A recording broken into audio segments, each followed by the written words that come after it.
ఇక గ్యాస్ కొరత టాక్సీ డ్రైవర్లు ఆటో వాలాలకు కష్టాలు తెచ్చిపెట్టింది. ప్రజలకు వంట గ్యాస్ కష్టాలు రాకుండా కేంద్రం చర్యలు చేపట్టింది. కమర్షియల్ గ్యాస్ సీఎన్జీ సరఫరాను మాత్రం నియంత్రించింది. బంకుల్లో నో స్టాక్ బోర్డులు దర్శనమిస్తున్నాయి. సీఎన్జీతో నడిచే వాహనాలకు బ్రేకులు పడిపోయాయి. టాక్సీ ఆటో డ్రైవర్లు ఉపాధి కోల్పోతున్నారు. నల్లగొండలో సీఎన్జీ కష్టాలపై ఫుల్ డీటెయిల్స్ మా ప్రతినిధి కిరణ్ అందిస్తారు.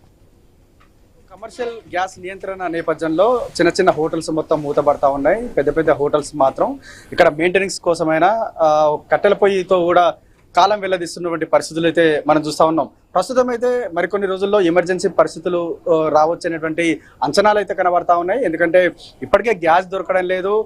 ఇటు వంట గ్యాస్ సంబంధించి కూడా ఇబ్బందులు తలెత్తేటువంటి అవకాశాలు ఉన్నాయని చెప్పొచ్చు. కమర్షియల్ గ్యాస్ దొరకని నేపథ్యంలో ఈ డొమెస్టిక్ సిలిండర్లు అక్రమంగా కూడా బ్లాక్ దందాకు వెళ్తా ఉన్నాయి. చాలా మంది అక్రమంగా కూడా ఇటు హోటల్స్ నిర్వాహకులు ఈ డొమెస్టిక్ సిలిండర్లు కూడా వాడుతున్నటువంటి పరిస్థితులు అయితే ఉన్నాయని చెప్పొచ్చు. ఇక వంట గ్యాస్ పరిస్థితి ఆ విధంగా ఉంటే ఇటు ఆటో వాళ్ళలు కావచ్చు, కారు ట్యాక్సీలు కూడా వాళ్ళ డ్రైవర్ల బతుకు కూడా భారంగా మారినటువంటి పరిస్థితులు అయితే ఉన్నాయని చెప్పొచ్చు. ఎందుకంటే ఇప్పటికే కమర్షియల్ గ్యాస్లు నిషేధన చేయడం జరిగింది.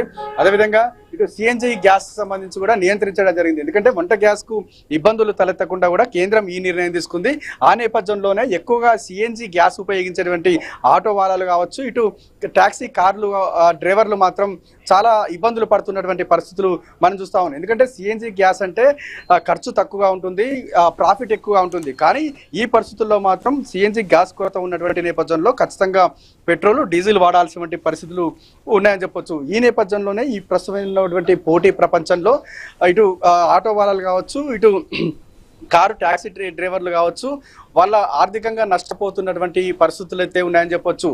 భారత్కు సంబంధించి ఎటువంటి పశ్చిమాసియాలో జరుగుతున్నటువంటి యుద్ధం పుణ్యమా అని భారత్కు ఏమాత్రం సంబంధం లేనివంటి ఆ యుద్ధానికి సంబంధించి కష్టాలు నష్టాలు ఏ విధంగా ఉన్నాయో మనకు కళ్ళకు కట్టినట్టుగా కూడా మనకు స్పష్టంగా కనబడతా ఉంది. ఇప్పటికే వంట గ్యాస్ సంబంధించి ఇటు ప్రజలు చాలా ఇబ్బందులు పడతా ఉన్నారు, హోటల్ వ్యాపారులు నష్టపోతా ఉన్నారు. అదేవిధంగా ఆ ప్రభావం ఇటు ట్యాక్సీ డ్రైవర్లపై కూడా పడ్డటువంటి పరిస్థితులు అయితే ఉన్నాయి. ఆల్రెడీ నో స్టాక్ బోర్డులు పెట్టారు. ఇక్కడ వెయిట్ చేయొద్దని కూడా ఇక్కడ బోర్డులు పెట్టినటువంటి పరిస్థితులు కూడా మనం చూస్తా ఉన్నాం. ప్రస్తుతం అయితే ఇటు ట్యాక్సీ డ్రైవర్స్ అంటే నల్గొండ జిల్లాకు నల్గొండ టౌన్కి సంబంధించి ఒకే ఒక సిఎన్జి బంక్ ఇది. ఇక్కడ మాత్రమే సిఎన్జి గ్యాస్ దొరుకుతుంది. కానీ ఈ గ్యాస్ సంబంధించినటువంటి సిఎన్జి గ్యాస్ కొరత ఉన్నటువంటి నేపథ్యంలో ఇప్పుడు కార్ ట్యాక్సీ డ్రైవర్లు కావచ్చు, ఆటో వాళ్ళలు ఆర్థికంగా నష్టపోతున్నటువంటి పరిస్థితులు మనకు కళ్ళకు కట్టినట్టుగా కనిపిస్తూ ఉన్నాయి.